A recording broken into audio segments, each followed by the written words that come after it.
En tiempos pasados, a la diabetes tipo 2 se la llamaba diabetes no insulino dependiente, lo cual generaba confusión principalmente en los pacientes y en algunos médicos clínicos no avesados en el tratamiento de esta patología. Les hacía creer que su enfermedad se trataba únicamente con dieta y eventualmente agentes orales. En los próximos minutos vamos a ver que algunos de los pacientes que tienen esta patología requieren en forma transitoria o definitiva del uso de la hormona, y vamos a también transitar ese camino seguro y sencillo por el cual nosotros podemos mejorar el grado de control metabólico de nuestros pacientes. Dentro de las indicaciones de insulina en la persona con diabetes tipo 2 podemos encontrar las temporales. Algunas de ellas pueden ser en una situación buscada, como puede ser un embarazo, en lo cual no están indicados los antidiabéticos orales, o patologías que se le asocian como una infección con cierto grado de importancia, otras patologías agudas, como quizás pudiéramos ver en un infarto de miocardio, u otras situaciones en las cuales la liberación de hormona de contrarregulación determinaran que la insulina fuera el mejor tipo de tratamiento. También en situaciones de internación o en cirugía, normalmente el manejo se hace a través de la insulina. Hay otras patologías, otras situaciones que determinan la insulinoterapia definitiva. Por ejemplo, las patologías asociadas como la insuficiencia renal, en el cual podría ser tóxico el uso de antidiabéticos orales, o principalmente, y la más común de todas, aquellas en las cuales no se logre el objetivo glucémico a través de los antidiabéticos orales. Es frecuente que cuando se interna un paciente con diabetes tipo 2 se demore el comienzo de la insulina. Lo mismo pasa cuando se encuentra hiperglucemia en un paciente que desconocía presentar la enfermedad. Uno de los criterios para definir el comienzo de la misma podría ser dos glucemias superiores a 180 miligramos por decilitro, y la dosis de inicio de insulina podría ser a partir de 0.2 unidades por kilogramo de peso, y acorde al conocimiento de la enfermedad y al grado de control podríamos llegar a 0.5 unidades, que se dividirá entre insulina de acción basal e insulina rápida. Cuando se le da el alta al paciente se definirá si él mismo continuará con insulina o con los antidiabéticos orales que venía recibiendo anteriormente. Si el paciente venía tratado con antidiabéticos orales y se internó por un infarto y se encuentra que la hemoglobina glucosilada del mismo es de 10%, independientemente del infarto que ha sufrido el paciente, no alcanzaba el grado de control necesario, de forma tal que la indicación con o sin infarto era la del comienzo de insulina. La dosis total de insulina que se encontró durante la internación es la que el paciente se llevará de alta, pero también es importante saber la presencia de comorbilidades, quizás una insuficiencia renal, que podrían contraindicar que continuara con los antidiabéticos que venía recibiendo anteriormente. La siguiente imagen puede orientarnos en la decisión del tratamiento del paciente que se va de alta. Si el paciente traía una hemoglobina glucosilada inferior a 7%, podría continuar el paciente en su domicilio con el tratamiento que venía recibiendo previamente. Si por el contrario la hemoglobina se encuentra entre 7 y 8%, podemos maximizar el tratamiento y eventualmente podríamos agregarle una insulina basal si ya venía con dosis máxima de los mismos.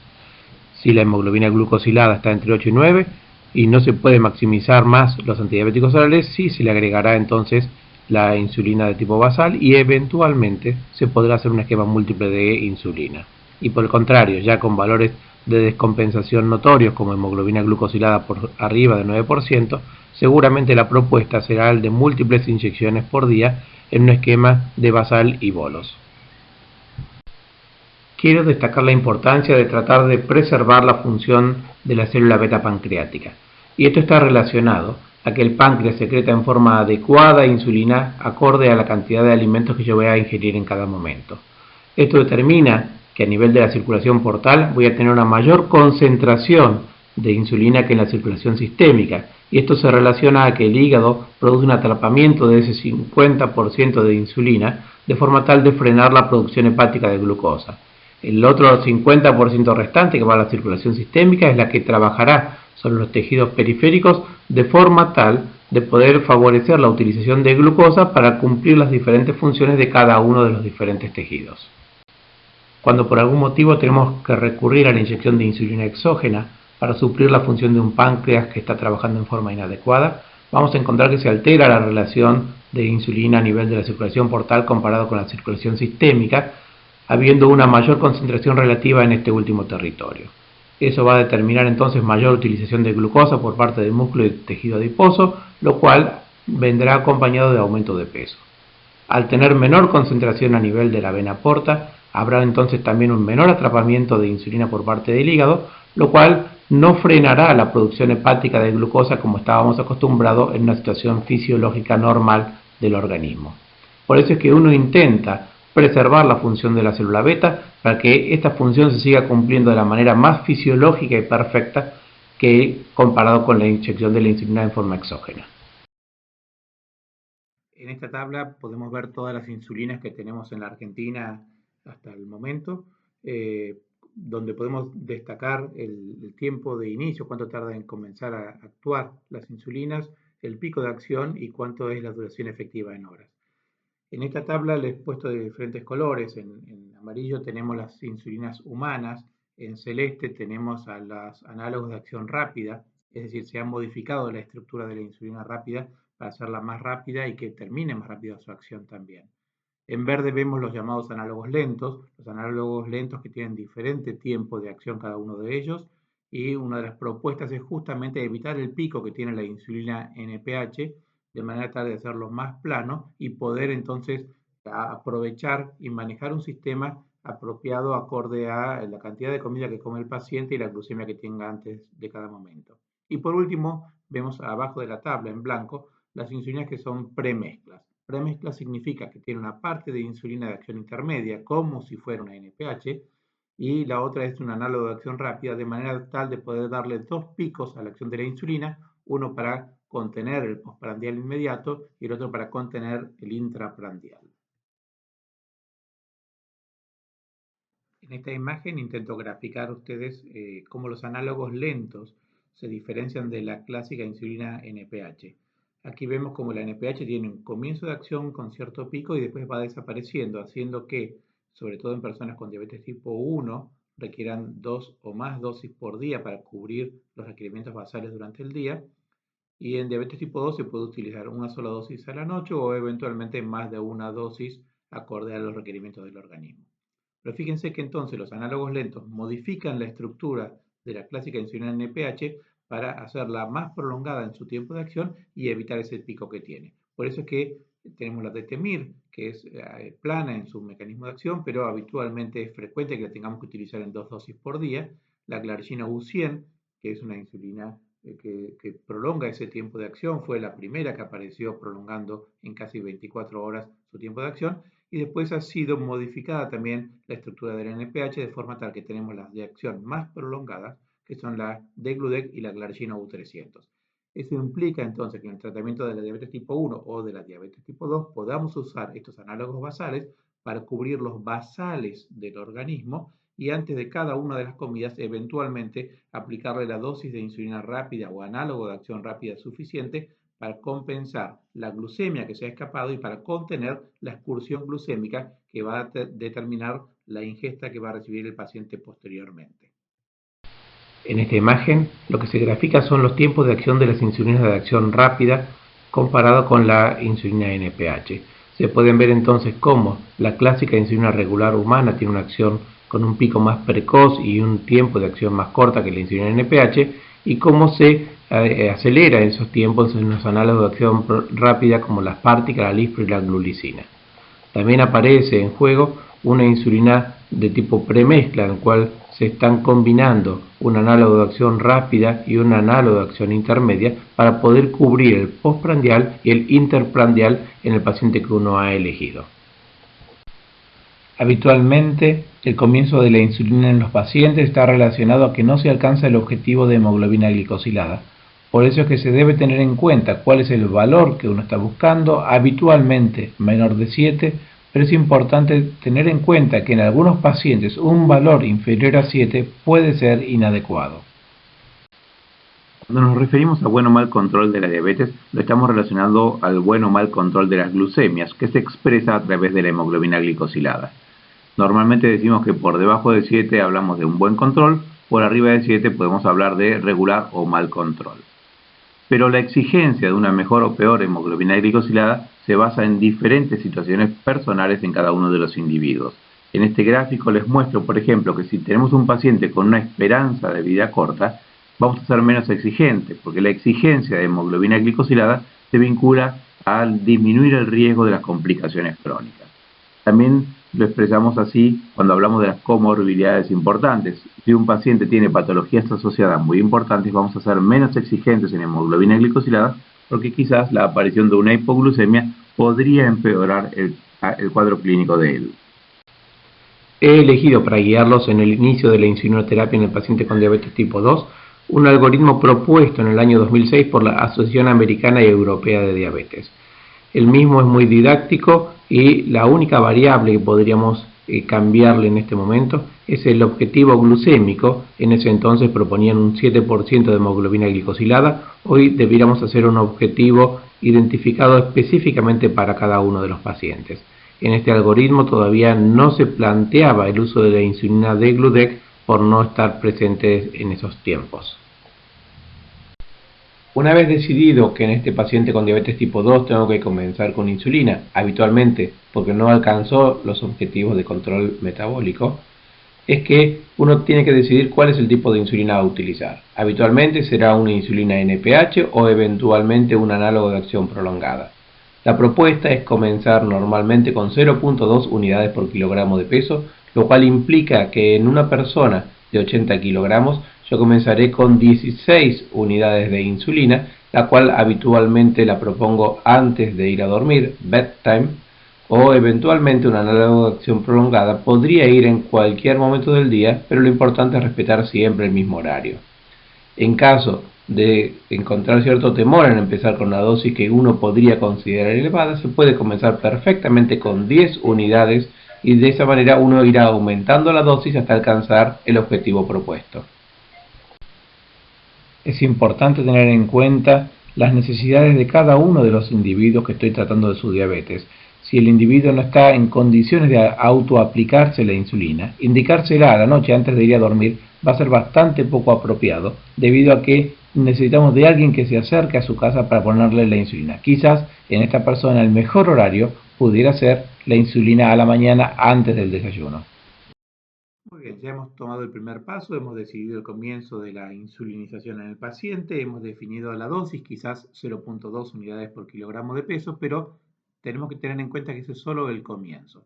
Entonces tenemos que titular al paciente y esa titulación lo puede hacer el médico o idealmente el propio paciente. Para eso lo instruimos. El paciente debe medirse la glucemia a la mañana antes del desayuno y evaluar cuál es el grado de control que tiene, poniendo como objetivo una glucemia entre 80 y 130. Si vemos que el paciente no logra el objetivo después de 3 días, significa que la dosis de insulina que él se aplica en la noche puede ser insuficiente. La propuesta va a ser aumentar de a 2 unidades esa dosis que le habíamos puesto. Quizás si era 16 pasará a 18, esperamos 3 días más, si sigue elevado pasaremos a 20, a 22, a 24. Pero si estamos muy alejados del objetivo, es decir, no es que el paciente tenga 160, sino que el paciente tiene 320, podemos acortar los tiempos y hacer un aumento de dosis más importante, es decir, aumentar de a 4 unidades. De 16 pasa a 20, de 20 a 24, de 24 pasa a 28. Otra de las posibilidades es que en vez de tener valores de glucosa alta, el paciente presente alguna hipoglucemia. En el caso de que esto sucediera, lo que tenemos que hacer es disminuir la dosis de insulina de acción intermedia o prolongada en 4 unidades. O si la dosis que estuviera usando el paciente es mayor a 60 unidades, debiéramos descender un 10% de la dosis que se está aplicando. El paciente que comienza tratamiento con insulina debe al mismo tiempo comenzar a hacer monitoreo de las glucemias. Este monitoreo de las glucemias podrá guiarnos hacia el objetivo de hemoglobina glicosilada, no aumenta el riesgo de hipoglucemia, por el contrario, nos da información que definirá si tenemos que aumentar o bajar las dosis de insulina. Si luego de 2 a 3 meses de tener una dosis estable de insulina con glucemias en ayunas adecuadas, tenemos una hemoglobina glucosilada dentro del objetivo buscado, podremos considerar que estamos cumpliendo con el objetivo terapéutico de nuestro paciente. Si por el contrario, luego de 2 a 3 meses, y repito, con glucemias en ayunas adecuadas, la hemoglobina glucosilada está por encima del valor buscado, significa que en algún lugar se está escapando la glucosa y deberemos ir en búsqueda de ese lugar. En este segundo paso, entonces, entendiendo que la glucemia en ayunas está dentro del objetivo, pero la hemoglobina glicosilada está aumentada, es que debemos investigar en dónde es que se está escapando la glucosa. Por eso que la propuesta es investigar antes del almuerzo, antes de la cena y antes de ir a dormir para ver si los valores elevados están en ese lugar. La sugerencia de estas asociaciones americana y europea de diabetes es que si el valor de glucosa se encuentra elevado antes del almuerzo, debiéramos agregar insulina de acción rápida antes del desayuno.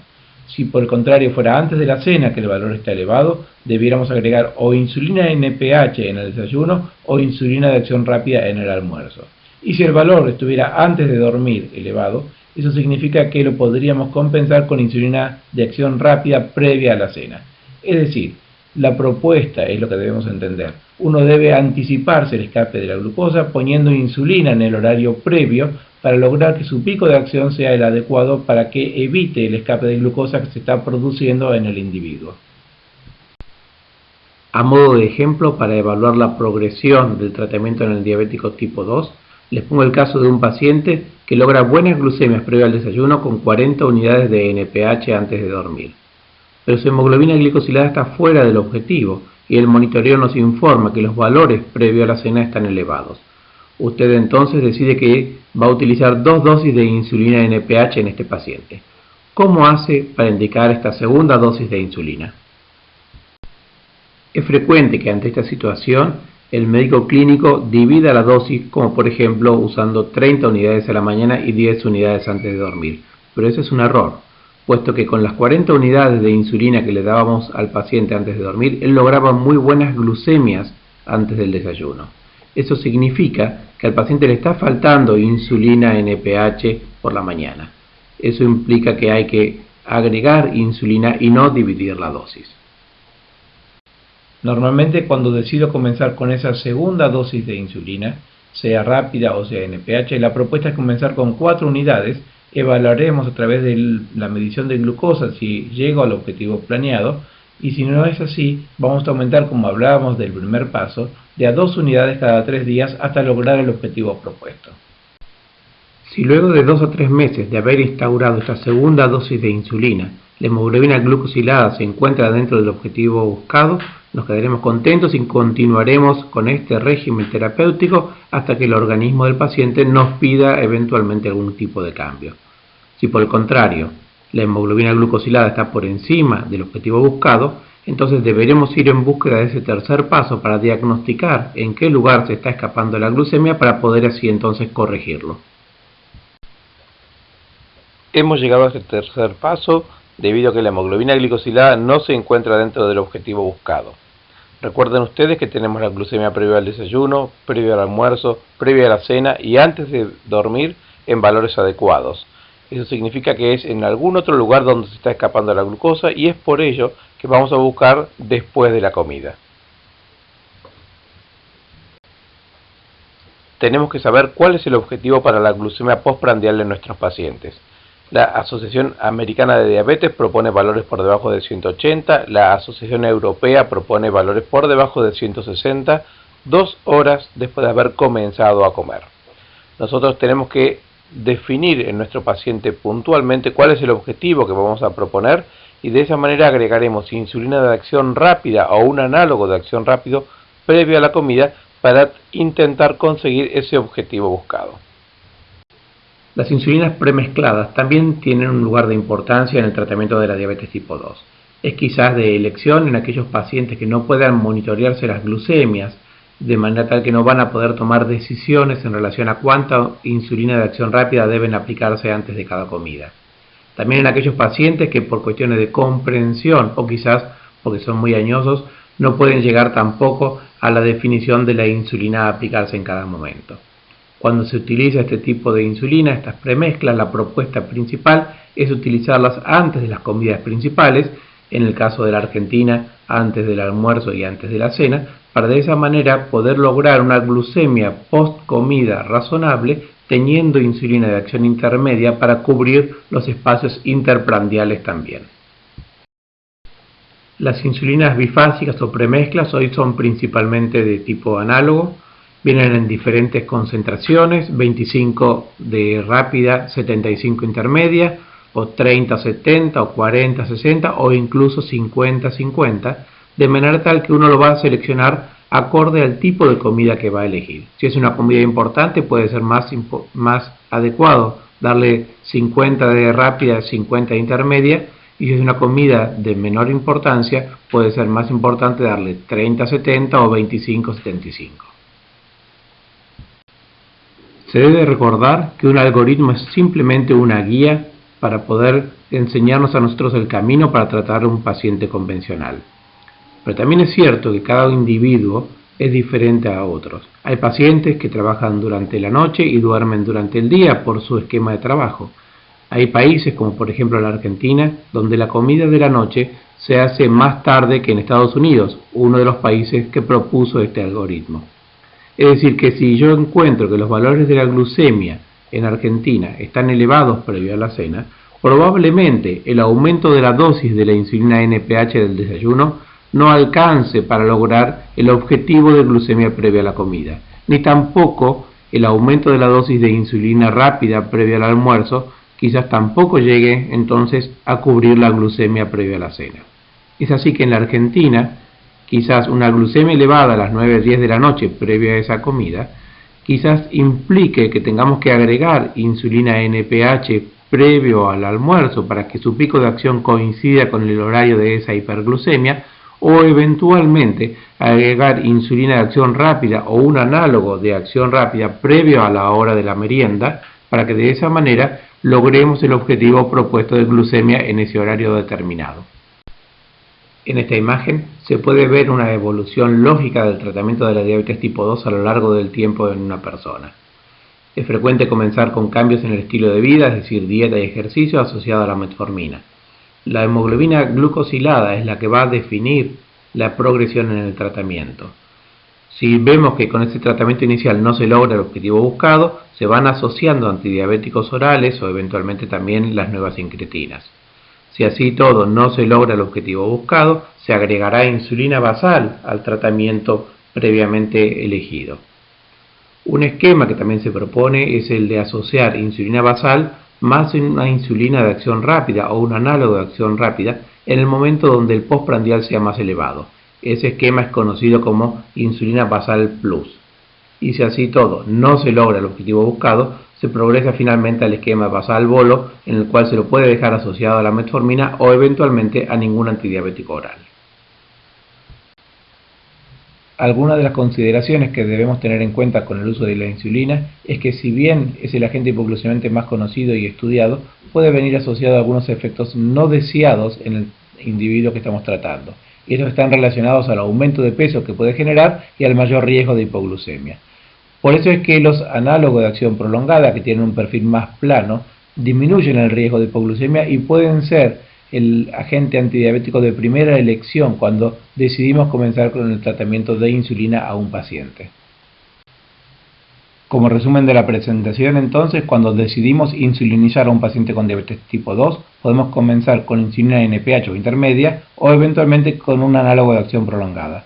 Preferentemente lo podremos indicar antes de dormir, pero de ser necesario utilizar otro horario lo pondremos a la mañana temprano. Si después de 2 o 3 meses la glucemia plasmática en ayunas está dentro del objetivo, pero la hemoglobina glicosilada continúa elevada, es que deberemos buscar si la glucemia se escapa antes del almuerzo, antes de la cena o antes de ir a dormir. Y eventualmente definiremos la colocación de una segunda inyección de insulina. Si una vez que ya tenemos las 2 inyecciones de insulina, los valores previos a las comidas y antes de dormir se encuentran dentro del rango solicitado, pero la hemoglobina glicosilada continúa elevada, es que buscaremos en los postprandiales para ver si necesitamos una tercera o cuarta inyección para lograr que el objetivo de hemoglobina glicosilada se cumpla. El objetivo de esta charla fue la de simplificar el comienzo de la insulina en los pacientes con diabetes tipo 2. Está claramente establecido a través de la hemoglobina glicosilada o a través de algunas contraindicaciones para los agentes orales cuándo debemos comenzar con este tipo de tratamiento en nuestros pacientes. Si no tenemos experiencia en esto, podemos intentarlo con prudencia, y si así todo, todavía uno no está convencido de comenzarlo, sería importante derivarlo para que nuestros pacientes no tengan complicaciones indeseables. Muchas gracias por su atención.